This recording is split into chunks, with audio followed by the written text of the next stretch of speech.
বিসমিল্লাহির রহমানির রহিম। 5ই আগস্ট এর সরকার পতনের পর, পট পরিবর্তনের পরে আমাদের দেশের অধিকাংশ জনগণের মধ্যে, সবাই বলবো না, জনগণের মধ্যে খুবই উচ্ছ্বসিত, আনন্দিত এবং স্বাধীন চেতা মনোভাব দেখলাম।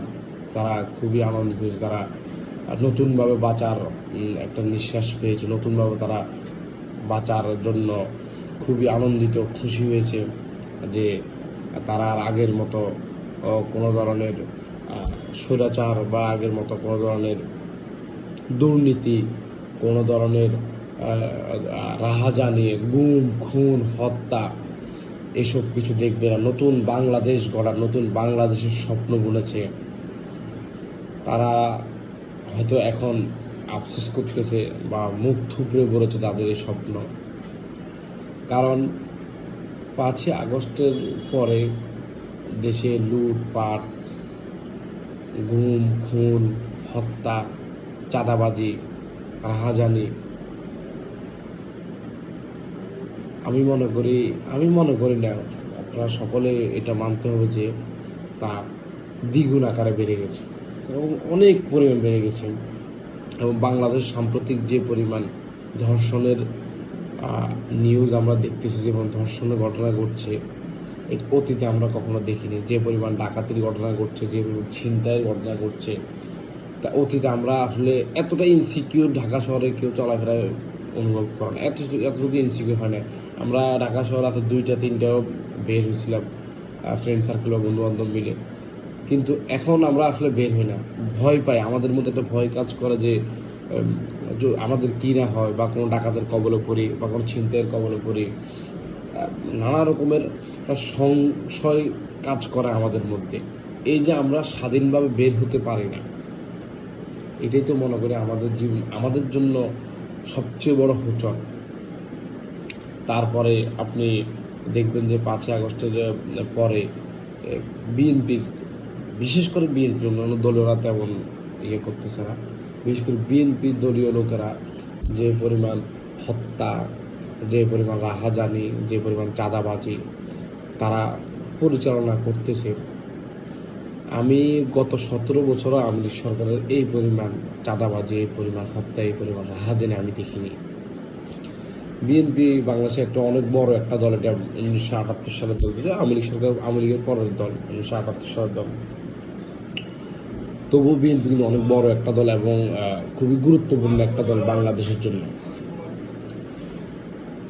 খুবই গুরুত্বপূর্ণ একটা দল বিএনপি বাংলাদেশের জন্য, অনেক বড় একটা দল। মানুষের প্রত্যন্ত অঞ্চলে আওয়ামী লীগ এবং বিএনপিরই আমরা সাড়া দেখতে পাই, বিএনপি দেখতে পাই। কিন্তু এই যে 17 বছরের এই সরকারকে সাধারণ জনগণ, ছাত্র জনতা সকলেরই আন্দোলনের মাধ্যমে কেন প্রতিহত করা হয়েছে? গুম খুন বা দুর্নীতি। তবে গত সরকার আমলে যথেষ্ট পরিমাণ উন্নয়ন হয়েছে, দেখার মতো উন্নয়ন, আমার চোখে দেখার মতো উন্নয়ন। আমি গত যেসব উন্নয়ন কখনো চিন্তা করি না, আমি ভাবিনি এর থেকেও বেশি কিছু আমি দেখেছি।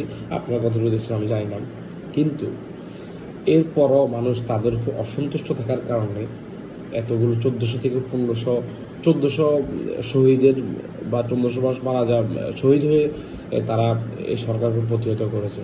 এই থেকে বিএনপি শিক্ষা না নিয়ে তারা যে পরিমাণ দুর্নীতি, তারা যে পরিমাণ চাঁদাবাজি, যে পরিমাণ গুম খুন হত্যা তারা করতেছে, আমি আসলে বুঝি না।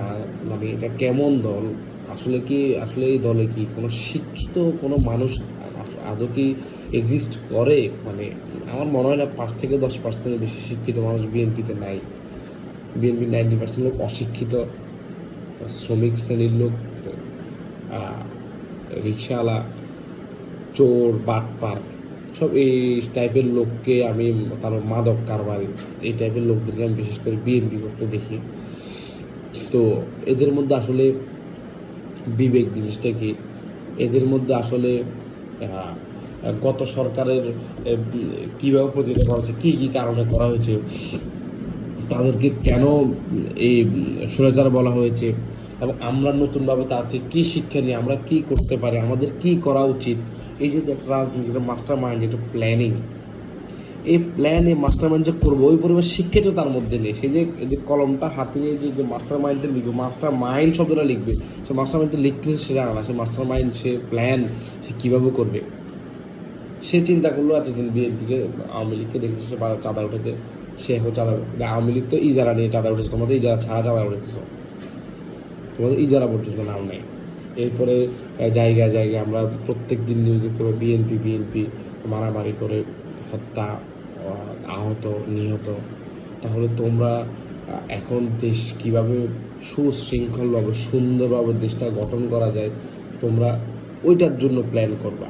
যে আগামী, এখন তোমরা নির্বাচিত সরকার না, যেন আগামী তোমরা নির্বাচিত হলে তোমরা কীভাবে গত সরকার যা করেছে এর পরিবর্তন করে মানুষের চাহিদা পূরণ করে, মানুষের আকাঙ্ক্ষা পূরণ করে কীভাবে ভালো কিছু করা যায় তোমরা এটার পরিকল্পনা না করে তোমরা জমি দখল, চাঁদাবাজি, চুরি, বাটপাড়ি, রাহাজানি এগুলো নিয়ে ব্যস্ত। তো আমি এই অবস্থা দেখে আমি ডিরেক্ট বলছি বিএনপিকে সকলে বয়কট করুন। কারণ এই সরকার অতীতেও কিন্তু তিনবারের চ্যাম্পিয়ন ছিল, দুর্নীতির চ্যাম্পিয়ন, উন্নয়নের চ্যাম্পিয়ন নয়।